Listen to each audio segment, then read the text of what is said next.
अगर हम ये समझ लें हमारे शरीर की संरचना कैसी है, थोड़ी सरलता होगी। पहले थोड़ा सृष्टि के विषय में। हमारी भाषा थोड़ी कड़वी जरूर है, लेकिन सत्य है। ये सत्य है कि ईश्वर है, क्योंकि आजकल बहुत लोग कहते हैं ईश्वर का अस्तित्व नहीं है।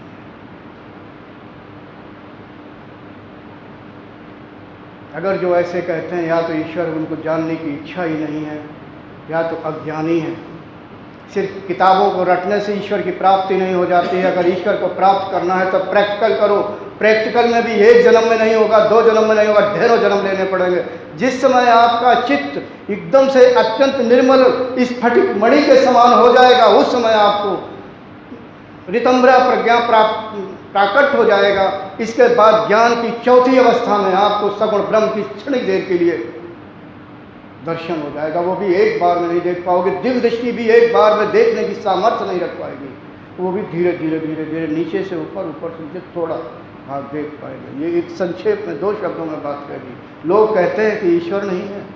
अभी मैंने कुछ दिन पहले यूसी ब्राउजर में पढ़ा कि कहते हैं ईश्वर नहीं। मैं नाम नहीं लेना चाहता हूँ, क्योंकि उसे बहुत सम्मान देते हैं। मैं कहता हूँ कि ईश्वर है, तो लोग कहते हैं कि हमें दिखाओ। मैं अभी कुछ दिन पहले कपूरथला में गया था, जहाँ पर मैं शिविर ले रहा था। जो उस शिविर को करा रहे थे, उन्होंने हमारे पास एक व्यक्ति को भेजा सभी के सामने। हालांकि कुछ लोग चले गए थे, थोड़ा बीच में अवकाश का समय था। थोड़ी देर ठहरने के बाद फिर मतलब कुछ बात होनी थी। वो सज्जन मेरे पास आए। मैंने कहा ठीक है, बात कर लो। इसी तरह मैं बैठा था, बगल में आके बैठ गए कि गुरुजी प्रणाम। मैंने कहा प्रणाम। फिर गुरुजी मैं एक बात जानना चाहता हूँ। मैं नहीं मानता हूँ कि ईश्वर है। मैंने जिन्होंने मेरे पास भेजा था थोड़ी दूरी को, उन्होंने शायद अभी तक जाना ही नहीं होगा। मैं चुप रहा। फिर कहा गुरुजी मैं नहीं मानता हूँ ईश्वर है। अगर है तो हमें दिखाई क्यों नहीं देता? दिखाए, कोई दिखा सकता है क्या, या आप बता सकते हो? मैंने कहा मैंने आपको कब मनाया कि आप मानो कि ईश्वर है? नहीं मानते ना मानो। चुप रहा। नहीं, फिर भी हम जानना चाहते। अरे हमने कि अगर जानना चाहते तो आप मानते, तभी तो जानेंगे।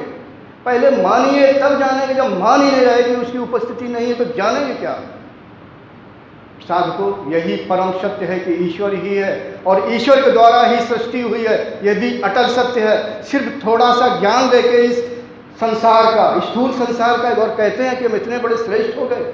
शायद समझ में हो गए। मैं पढ़े लिखे लोगों की बात करता हूँ जो ईश्वर को नहीं मानते हैं। आज मैं ईश्वर की कृपा से हूँ। अगर कोई चाहे तो मैं प्रमाण भी दे सकता हूँ। ये फिर वो एक नई अपनी थ्योरी निकालते हैं, वो तो विल पावर है, ये पावर है। तो विल पावर आई कहाँ से? तुम्हारे पास क्यों नहीं आई? खाली यंत्रों के द्वारा कुछ जान लिया, अपने को श्रेष्ठ समझ लिया। सबसे पहले मानो ईश्वर है, उसको मैं बता रहा हूँ। निर्गुण ब्रह्म, जिसका कोई स्वरूप नहीं, चेतन है, वो 2 स्वरूपों में रहता है। एक सर्वत्र व्याप्त, विकार रहित, कूटस्थ, सर्वत्र व्याप्त, असीमित, निर्गुण, जिसे निर्गुण कहते हैं। उसका कोई स्वरूप ही नहीं। जब वही सगुण में आता है तो उसका संबंध परा प्रकृति से हो जाता है। परा प्रकृति का सहारा लेकर उस स्वरूप धारण करता है, उसे ईश्वर कहते हैं। अगर हम गीता पे जाएं तो स्वयं कृष्ण कहते हैं, हे अर्जुन, मेरी 2 प्रकार की प्रकृतियां हैं, एक परा एक अपरा। बस इसका यही गीता का शब्द जो लिया मैंने, सिर्फ 2 ही शब्द लिया। वो जो परा शब्द है वो अव्यक्त रूप में है, व्यक्त रूप में ही। अव्यक्त होने के कारण जीव के भोग की विषय नहीं, वो दिखाई नहीं देती है वो पराप्रकृति। वो सिर्फ ईश्वर का क्षेत्र है।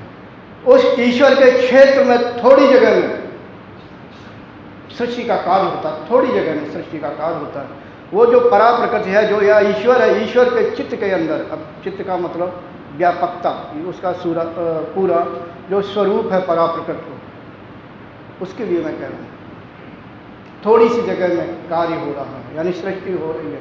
इसको हम अपरा कहते हैं। अपरा का हम आप यानी जीव का संबंध अपरा प्रकृति से है।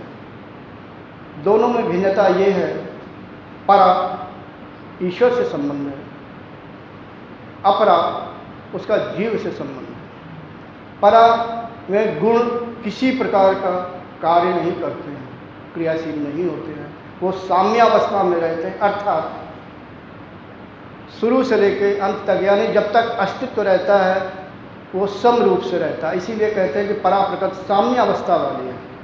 अपरा जिसमें हम आप हैं विषमावस्था में रहती है गुण। गुणों के कारण विषमावस्था में हर समय गुणों के कारण परिवर्तन होता रहता है। अगर परिवर्तन न हो तो हम आप हमारे आपका जीवन चलेगा नहीं, हर क्षण परिवर्तन होता है। तो ये जो अपरा है इसी में सृष्टि का कार्य है। सिर्फ हम इसी की बात करेंगे, अपरा की। परा तो बहुत ऊपर अव्यक्त रूप में। Thanks for watching. Remember to like, comment and subscribe.